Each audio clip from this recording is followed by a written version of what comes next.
Welcome to the Leadership Passport. I'm excited to welcome my guest today, Dr. Megan Corella. Megan is an experienced educator, leader, and researcher with over 30 years in the field of education. She runs her own consultancy, supporting schools in accreditation, strategic planning, and leadership development. She holds a doctorate in education from Teachers College, Columbia University, and an Executive MBA from the University of Balamand. She began her career as a middle and high school language teacher before becoming professor and chair of the Department of Education at the University of Balamand. From 2021 to 2024, she was secondary school principal at International College Beirut, leading the school through the post-COVID transition and national crises while overseeing 4 academic programs and advancing multiple accreditation processes. She's now an adjunct professor at the University of Balamand. Welcome, Megan.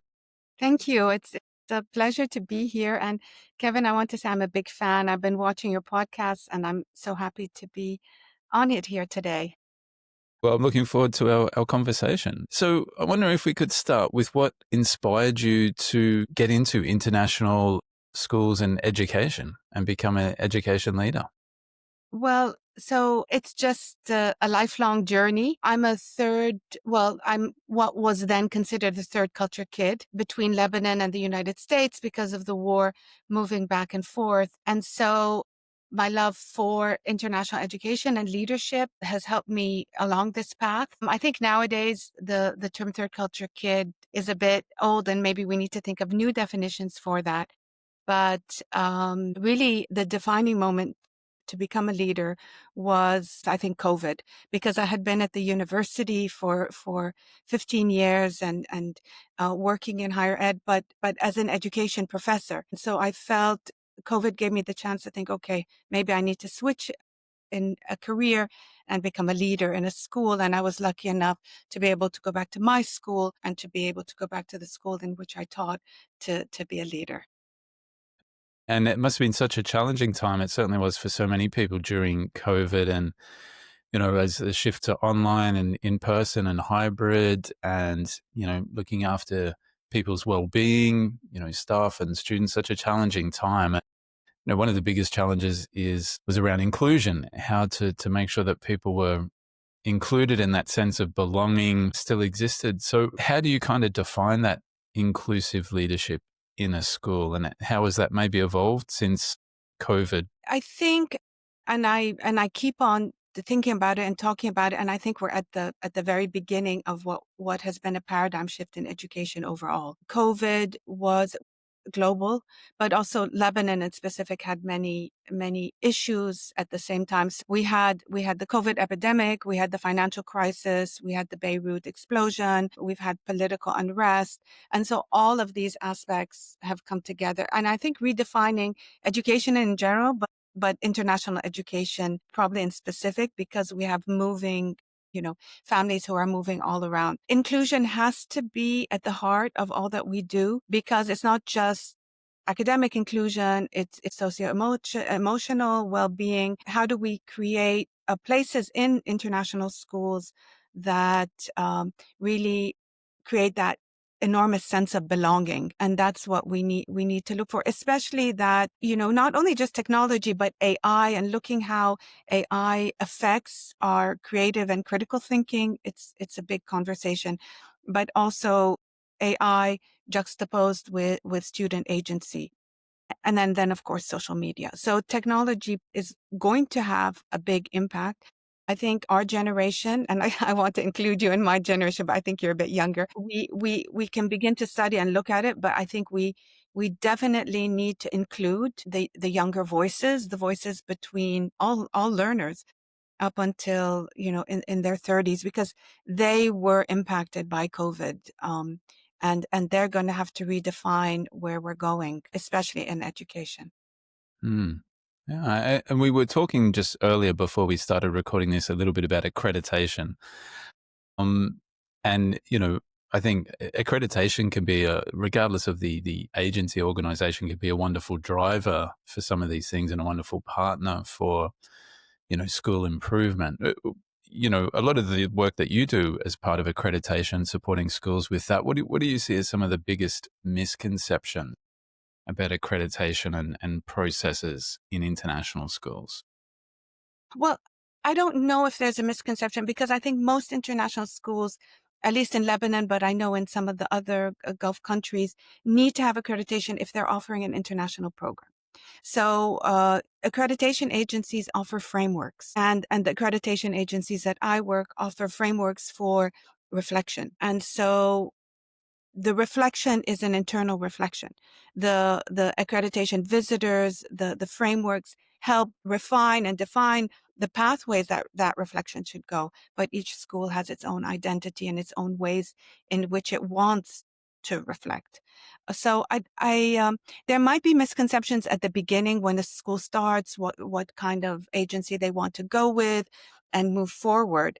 But a lot of them don't have a choice. I cannot assume what choices or what decisions each school will make, but I do know that once they do make that decision and once they start in the reflection process, then they get this internal joy. I think they go through the stages at first denial, those stages that you can go through, but then at the end, it's that big celebration, and then kind of like, okay, we celebrate, we got accredited, but we have to start again in 5 years. Yeah, we have to do it all again. But for me, the opportunities that accreditation throughout, so I'm going to speak for Lebanon, for example. So you have most private schools who offer international programs going through accreditation, and then some schools that don't, that offer just the Lebanese back, they want to go through the accreditation process themselves. This creates a community of shared practices, shared understanding, shared learning. And really, my hope, my wish would be for these schools to come together and benefit and really tell their stories in order to help support other schools. And then the next stage would be, I hope, would be going into the public school sector as well, working with the ministries of education to help them just, come into what private schools have defined as best practices. Maybe they will have an impact in the public schools. So we heard in your bio a little bit earlier, some of your work in leadership positions in schools, in universities as well. How do you balance that kind of research and scholarly work with day-to-day demands of leading a school community? How do you get that kind of balance right? I don't think you can. I couldn't. I mean, I think it's extremely hard. Their schools really take up all of your time. I mean, I would even say 24/7. And in the holidays, you're still working. It depends what kind of leader you are, but if you're this conscientious leader who puts students first, it's very, very hard. So really, my leadership journey started with being an education professor and thinking of looking at all these theories of best practices, and in my research just touching on what is actually happening in schools. And then I had this yearning, this real urge to go back into the schools. And those 3 years I've learned the most. The 3 years of being a school leader, principal. It was a big school. The school itself was 3,600 students, but in the secondary school, 750, 110 teachers, 35 staff, double that amount of parents, very concerned parents. And then dealing with all of the executive decisions and the governing body. So it was a very, very busy place. And on top of that, we had just come out of COVID. There were a lot of not just discipline, but just socializing, students coming back to learn how to socialize once again, full of energy, had missed 2 years. And so in the secondary school, they had missed middle school those years. And so there was a lot of socio-emotional learning and psychosocial work to be done, and that also with the challenges of Lebanon. So it's very, very hard to be a reflective practitioner in a very, very busy school. And so the balance. So my advice would be is really you have to prioritize that slot that you want. The second thing is you have to be in a school that validates and wants that kind of a research mentality, that really wants to push forward along bringing in, new research. So it has to be decision making. It has to be part of strategic planning, and there has to be a system in it. And so this, I would think, bring in the team. So if you want to have research in a school, form little action research projects, really make that happen, to get that done. But definitely it's worthwhile, and it will push your school forward, and it will push you as a leader forward as well. And you were talking there about some of the challenges coming out of COVID and particularly in leadership positions. What's the toughest leadership challenge you've faced and how did you navigate it? I was really thinking about this because there were many, but one story that is symbolic, and I'll explain to you why. So there was a day that there had been some kind of shootout in a different part of town. Two different groups were shooting at one another, and it happened to be next to a school. So, social media. So our school, all the schools in the country were getting these images coming in, and it caused a mass panic. 3,600 students, ev- all the parents wanted to come and pick up their kids. And so that was emergency decision making, at its best. And it was chaotic, or it had the potential to be chaotic, because not only were the parents panicking, the kids also wanted to be let out of school because you know, whether they were scared or not, they wanted to be let out of school. And then also you had teachers, and you had teachers who, some of whom had their kids in the school, and some of whom had their kids outside of the school, and also staff. And we weren't getting the immediate decision making from the very, very top. Each school had to kind of navigate on their own what we were going to do, because to be very honest, had the president of the school said, okay, parents, come get your kids, that would have caused chaos and traffic jams, and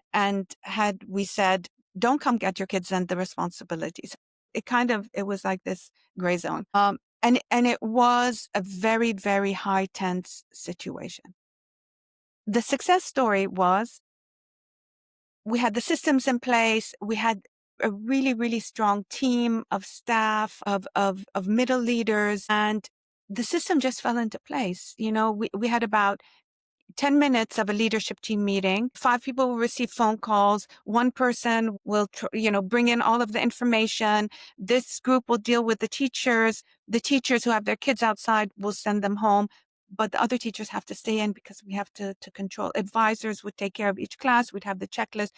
And within half an hour, we developed this amazing communication system, because the other thing too is we needed the signatures of the parents or guardians in order to release the students. We couldn't just Mm. release them on the. So that was really it could have been a logistical nightmare, but it was a logistical success. And looking back on that, is that had we not had that trusting group, that group with the enormous sense of care, with the enormous, sense of, we will stay until the very end. We also opened a little nursery in one of the classrooms for the really younger kids who were coming up from nursery and elementary. Where were they going to sit? And we had volunteers from all aspects. And really, the day ended smoothly. I mean, it was exhausting, but we had all the paperwork, we had all the documentation, we made sure the kids were home safe, and so, that was a challenge. These things happen in Lebanon. I think they happen in some other places as well. But, we had the communication, we had the sense of trust, we had the sense of system, and we had the roles, the advisors could do things. And so in that situation, it was a success story. Sounds like a success in very, very, very difficult and trying circumstances and definitely taking crisis management to the next Yeah. kind of level. Yeah. Following that thread a little bit more, I wonder if there's one mistake that has shaped your leadership approach.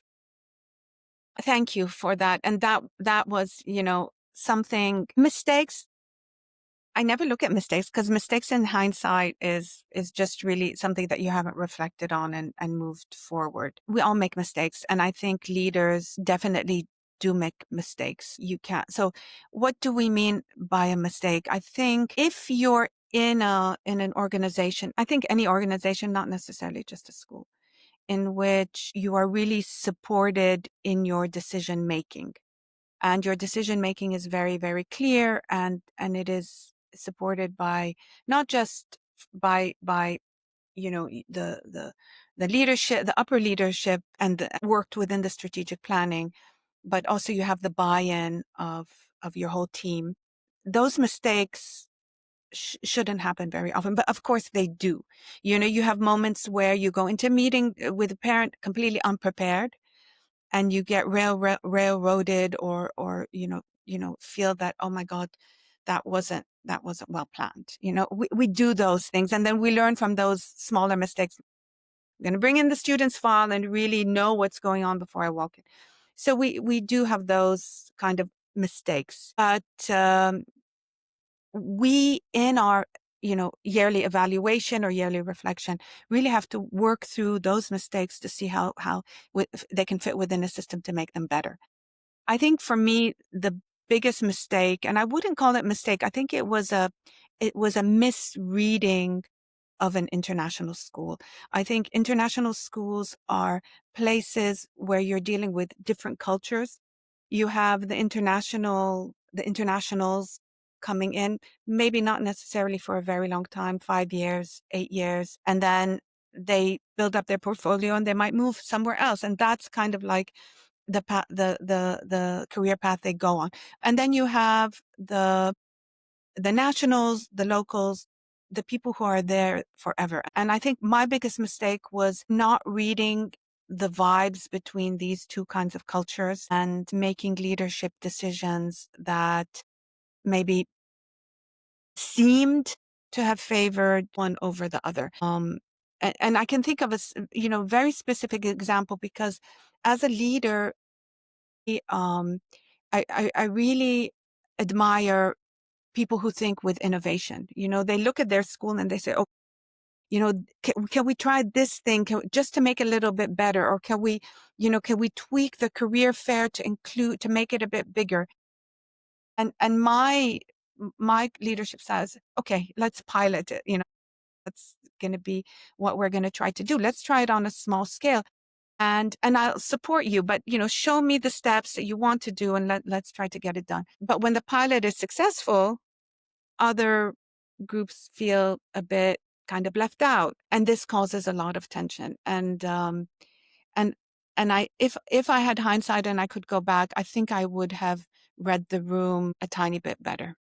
And going back to your earlier comments, Sarah, I think that's wonderful advice for new or up-and-coming leaders or aspirational leaders is, your description before about dealing with that crisis management occurrence and the learning that comes from that, dealing with really difficult parents or community members at times, just the experience of dealing with that gives you so much learning that you then can take in and do it better next time, or be more prepared next time, or identify those parts. And that's, I think, something that, yes, you can understand sort of approaches or frameworks, but unless you've experienced it and had to deal with it and made those kind of, like you said, maybe not mistakes, but maybe missteps. And, and on reflection, you think, I should have really been more prepared with that thing, or I should have thought about this and I'll make sure that's in place for next time. Unless you go through that, it's, it's a very steep learning curve sometimes into leadership.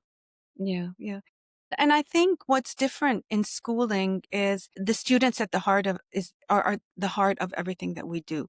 So we have to think, going back to this idea of misstep or mistake, is how does it impact the students? Or did it impact the students? Sometimes if it's a, something which is internal politics and people bickering among each other or feel that they're not heard, you have to really say, did it impact the students, and in what way? And if it did, then that for me would be a major mistake. And I think, leading with the student in mind, everything that is happening in the school should impact the students positively towards their and we always have to focus on that. And that's where, for me, egos should be left at the door. And yeah, that's the heart. The students are at the heart of all that we do. And look, perhaps you've just answered this question, but I'm going to ask it anyway.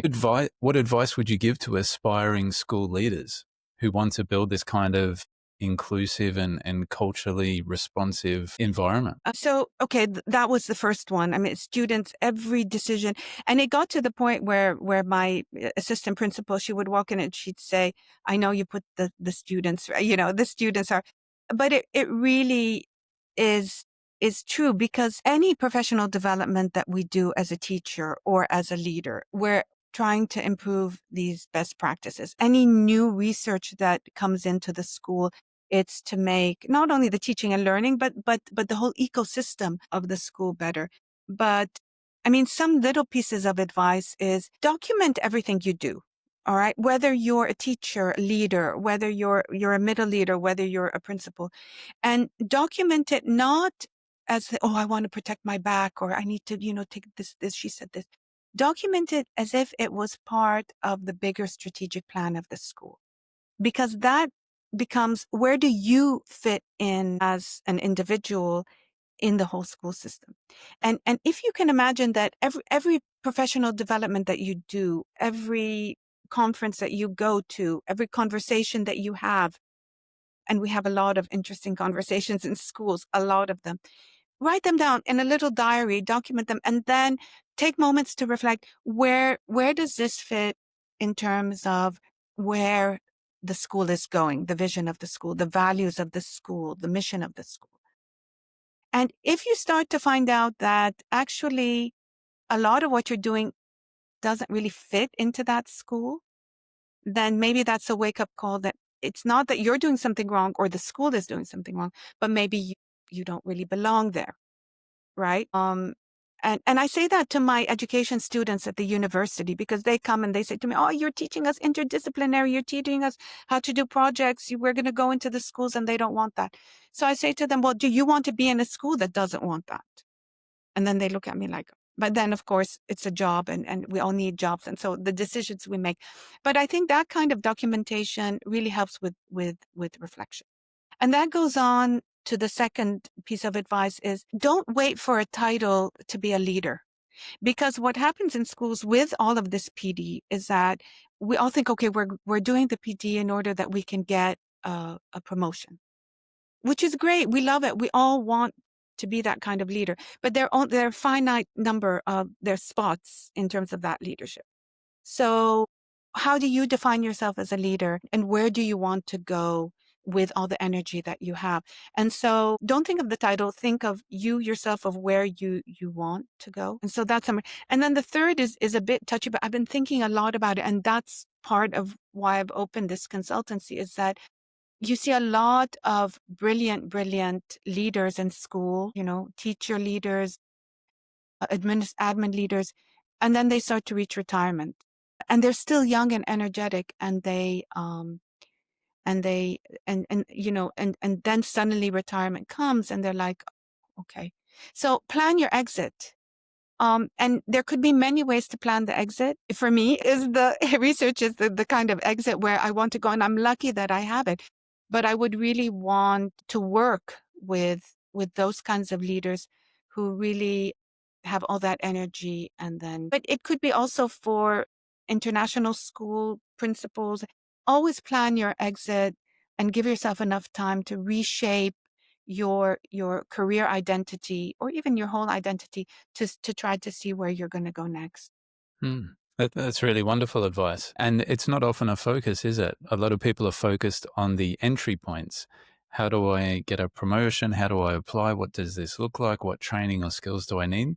And, rarely is the conversation about the tail end of that, and, transitions into, other areas. So that's really wonderful advice. So as we look to the future a little bit, what emerging trends in education, whether research trends or otherwise, do you see that excite you, and what keeps you up at night, perhaps? So I don't know if I've mentioned, but I'm a mom, right? I have three kids. I have a daughter at 23, and another daughter 21, and my son is 14. And we have long conversations as a family. We sit down, and so it's not just as an educator, but there are some concerns. But I like to listen to them, about especially AI, and so I have my daughters really refuse to use AI. They say, Mom, it kind of like it makes your brain lazy. And that's interesting that, and the other thing they say, it ruins your creativity and it just kind of and it makes you you lose your voice, basically, is what they're saying. And then I have my son who, of course, dabbles with AI. So I think that what concerns me is concerning everyone, really human agency in the age of AI and generational agency, because I think the older generation who use AI, we can say, okay, but we control it. We control the prompts. We tweak it. And I can say that it does help me with when I really want to critically go into something and I keep on tweaking, using things for AI, but it doesn't help me with my creativity. In fact, it does stifle my creativity. So in terms of education, I think we, we, we cannot go into AI lightly. We have to work through, and I think the core for that is student agency, learner agency in the classroom, because when you just say, okay, voice and choice, fine, but in terms of decision making, and then going back to the word mistakes, is that does AI allow us to make multiple mistakes and go back and fix those mistakes? Because that's where we know learning happens, and we gain our agency or our self-autonomy and independent learning by making those mistakes. So in traditional, like we wouldn't have that conversation we were having 20 years ago just about student agency. We wanted to create a class where students had agency, right? Because we wanted that to happen. We wanted them to make the mistakes in a safe environment where they could keep on getting better and learning from their mistakes, because that is what we wanted from them, right? And then, so now AI has come in and that takes away agency in terms of it doesn't allow us to make our mistakes. So where are we going to go as educators here, and balancing time factors? Because we know that the curriculum is getting bigger and bigger. There's a lot more that kids have to learn.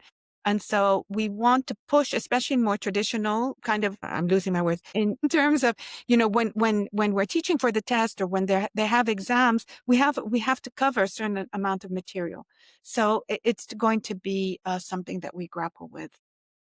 Yeah, and I love how you framed it around student agency, because showing kids that they do have some agency. If we take in relation to AI, they're not a sort of a passive passenger in that. They do have agency. It's not necessarily, it doesn't have to be something that just happens to them without any control. They have a say in that, and helping them to understand and to show them what control they can take in a part of shaping that for the future, I think is a really interesting question to think about. Or they can show us. They can show Yeah, us as.